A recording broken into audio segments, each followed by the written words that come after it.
A man jumps off a plane in the dark of night and is never seen again. Who is he, and what happened prior to the jump? Let us delve into one of the most perplexing mysteries of the 20th century, the enigma of D.B. Cooper. November 24, 1971, on Thanksgiving Eve, a man boarded a Boeing 727, Flight 305 by Northwest Orient Airlines from Portland to Seattle.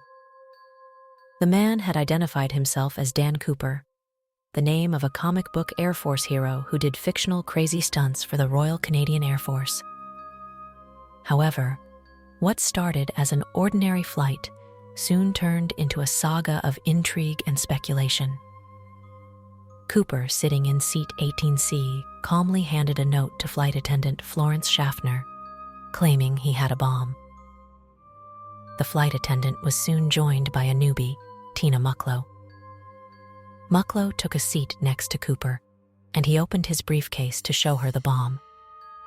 He then told her, in a very polite way, that he wanted $200,000 in cash, 4 parachutes, and fuel once they landed in Seattle. The flight would have landed in Seattle only after 30 minutes, but it took 2 hours as the plane circled round, waiting for government agents to get the things ready. In the meanwhile, Cooper remained extremely calm and pointed out things from the window. He even got himself a bourbon. After the plane landed in Seattle, he got himself the money in $20 bills and 4 civilian parachutes. He then released all the passengers and some of the flight attendants, including Schaffner. However, he told Mucklow to stay. The authorities wanted to talk face-to-face with Cooper. However, he refused to do so. The plane then took off, and he instructed the crew to fly towards Mexico City at a speed of 115 mph, a height of 10,000 feet, with the flaps at an angle of 15 degrees, and also demanded that the cabin remain unpressurized. However, the crew told him that they couldn't fly to Mexico City and had to stop at Reno Tahoe International Airport for fuel. During the flight, he told her to go to the cockpit and lock the door while putting on the parachutes. She left him there and was the last person to ever see him. However, as soon as the door opened, Cooper was hit with strong winds and couldn't get the stairs down.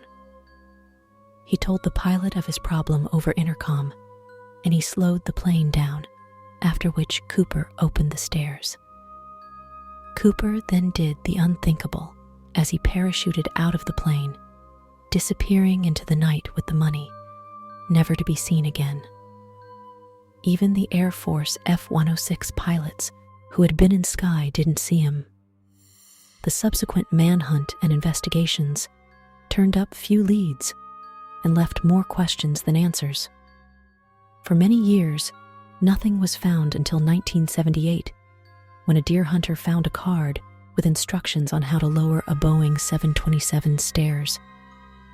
The authorities suspected it belonged to Cooper. 2 years later, in 1980, a boy found some of Cooper's money, not all of it, but $5,800, which is still quite a lot. Many people then tried to find more of his money, or any clues to him in the area, but nothing at all turned up.